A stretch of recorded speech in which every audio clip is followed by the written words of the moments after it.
5월 넷째 주 하나님께서 우리 가정에 주신 말씀은 창세기 46장 1절로 7절까지 말씀입니다.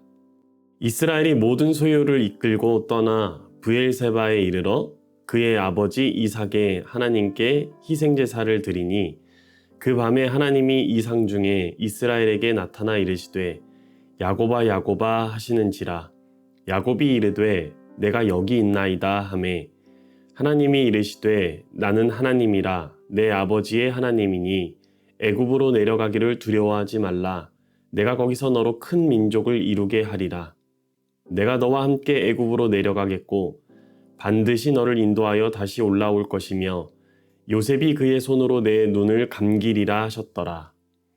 야곱이 브엘세바에서 떠날새 이스라엘의 아들들이 바로가 그를 태우려고 보낸 수레에 자기들의 아버지 야곱과 자기들의 처자들을 태우고 그들의 가축과 가나안 땅에서 얻은 재물을 이끌었으며 야곱과 그의 자손들이 다 함께 애굽으로 갔더라.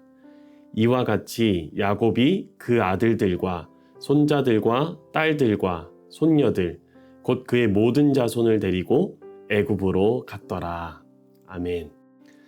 야곱은 지금 인생의 가장 어려운 결단을 앞두고 있습니다. 그는 130세의 노인이죠. 평생을 가나안에서 살아왔습니다. 그런데 이제 그 땅을 떠나야 합니다. 가나안에 큰 기근이 들었고 죽은 줄로 알았던 아들 요셉이 이제는 애굽의 총리가 되어 지금 가족을 부르고 있기 때문입니다. 이것은 일반적인 이사가 아니지요. 야곱에게 가나안은 하나님이 아브라함과 이삭에게 약속하신 땅입니다. 그 땅을 떠난다는 것은 곧 약속에서 멀어진다는 두려움이었지요. 더구나 일찍이 그의 아버지 이삭은 하나님으로부터 애굽으로 내려가지 말라는 명령을 받았던 적이 있습니다. 야곱은 지금 자신이 가는 이 길이 과연 옳은 길인지, 하나님의 뜻에 어긋나는 것은 아닌지 마음 깊은 곳에서 두려워하고 있었습니다. 본문이 그의 두려움을 직접 말하고 있지요. 3절을 한번 볼까요? 하나님이 야곱에게 가장 먼저 하신 말씀이 무엇이었습니까? 애굽으로 내려가기를 두려워하지 말라. 하나님이 두려워하지 말라고 하셨다는 것은 야곱이 두려워하고 있었다는 뜻이지요. 130세의 노인이 평생 살아온 땅을 뒤로하고 낯선 곳에서 죽음을 맞이해야 한다는 그 두려움. 자기 한 사람의 결정이 가족 전체를 좌우한다는 가장의 무게. 그리고 이 땅, 가나안 땅을 떠나는 것이 하나님께 혹 버림받는 것은 아닌가 하는 영적인 두려움까지. 야곱은 이 모든 두려움을 안고 브엘세바의 제단 앞에 섰던 것입니다. 사랑하는 상도중앙의 가족 여러분, 야곱의 이 모습이 우리에게 낯설지 않을 것입니다. 우리 인생에도 떠나야 하는 자리가 있고 두려워하면서도 꼭 가야 하는 길이 있기 때문입니다. 이런 두려움 앞에서 우리는 어떻게 해야 할까요? 하나님께서는 두려워하는 야곱에게 4가지 약속으로 응답하십니다. 내가 거기서 너로 큰 민족을 이루게 하리라.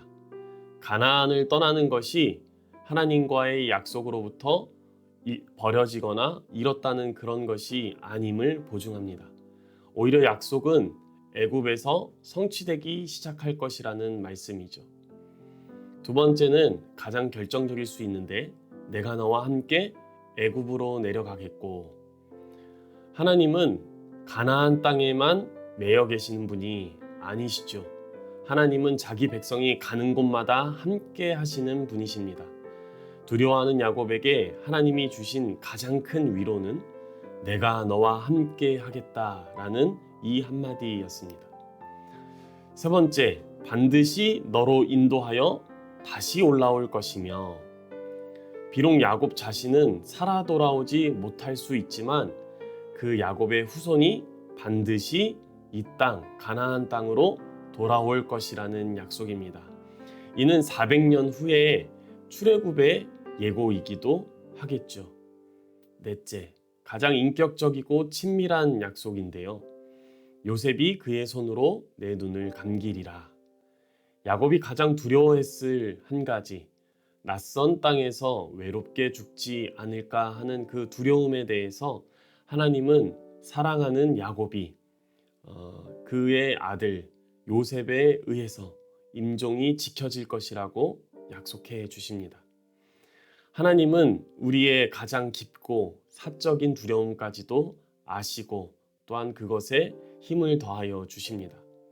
이 모든 약속들의 핵심은 한 가지이죠. 내가 너와 함께 하리라. 두려워하는 자에게 하나님이 주시는 가장 큰 응답은 두려움을 당장 없애주시는 것이 아니라 그 두려움 가운데에서도 하나님께서 함께 하여 주시겠다라는 큰 약속입니다. 신약에서도 동일한 약속이 울려 퍼지죠. 요한복음 6장에서 제자들이 풍랑 가운데 두려워할 때에 예수님이 바다 위를 걸어오셔서 그들에게 말씀하시죠. 내니 두려워하지 말라.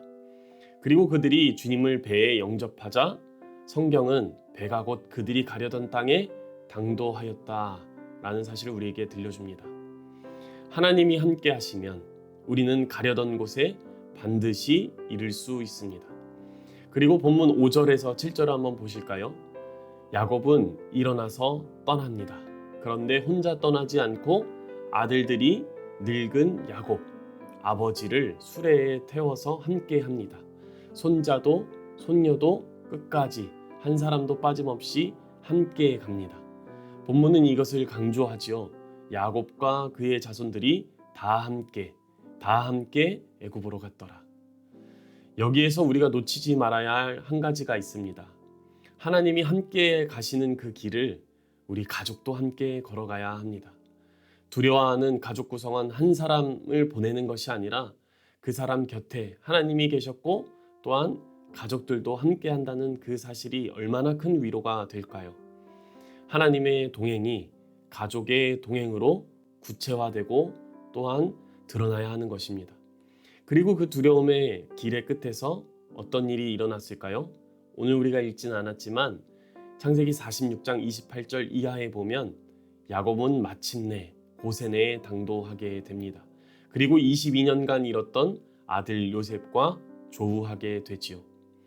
요셉이 아버지의 목을 안고 오래오래 웁니다. 야곱은 고백합니다. 내가 지금까지 살아있고 내가 내 얼굴을 보았으니 지금 죽어도 조카하도다. 결국 야곱은 끝까지 갔습니다. 하나님이 약속하신 그대로 하나님께서 함께 하셨고 그도 끝까지 갔으며 또한 가족들이 함께 해 주었기에 그는 두려움 속에서도 그가 당도해야 할 곳까지 갈 수 있었던 것이죠. 사랑하는 상도중앙의 가족 여러분, 오늘 본문이 우리에게 주는 말씀은 이것입니다. 두려움 가운데 있는 우리와 함께 하시는 하나님, 그 하나님으로 말미암아 우리는 끝까지 갈 수 있습니다. 그리고 또 한 가지, 하나님이 우리와 함께 해 주시듯이 우리는 우리와 함께하는 모든 가족들과 함께 할 수 있어야 합니다. 귀찮을지라도 또한 때론 성가실지라도 가족 중에 누가 두려워하고 있다면 불안 가운데 있다면 그를 사랑하는 마음으로 함께 끝까지 갈 수 있어야 합니다. 하나님께서 우리와 함께 해주셨듯이 우리도 우리에게 허락한 그 가족과 함께 할 수 있어야 하는 것이죠. 야곱의 아들들이 늙은 아버지 야곱을 수레에 태웠던 것처럼 우리도 서로 함께 해 주어야 합니다. 우리 가정이 두려움을 숨기지 않고 그것을 솔직하게 드러내고 나눌 수 있는 가정, 그리고 그 두려움에 공감해 줄 수 있는 가정, 그리고 그 두려움 곁에 있어 줄 수 있는 가정이 되시기를 주님의 이름으로 간절히 소망합니다. 기도하겠습니다. 우리와 언제나 함께 하시는 하나님 아버지, 두려움 가운데 있는 야곱에게 내가 너와 함께 내려가겠다고 하신 그 말씀을 오늘 우리에게도 들려주심에 감사드립니다. 하나님, 우리의 인생 가운데 수많은 두려움이 있지만 하나님께서 함께하여 주심으로 말미암아 우리가 그 모든 것들을 포기하지 않고 그 앞에 포기하지 않고 그것을 꿰뚫고 지나갈 수 있도록 힘과 용기와 지혜를 허락하여 주옵소서. 무엇보다 주께서 허락하신 우리 가정 가운데 두려워 떨고 있는 가족들을 외면하지 않고 늘 그들을 위하여서 기도하고 관심 갖고 또한 함께 걸어가는 믿음의 가정 되게 하옵소서. 그리하여 하나님께서 약속하신 그 약속의 끝에서 우리가 무사히 당도할 수 있도록 주님 우리를 인도하여 주옵소서. 예수 그리스도의 이름으로 기도하옵나이다. 아멘.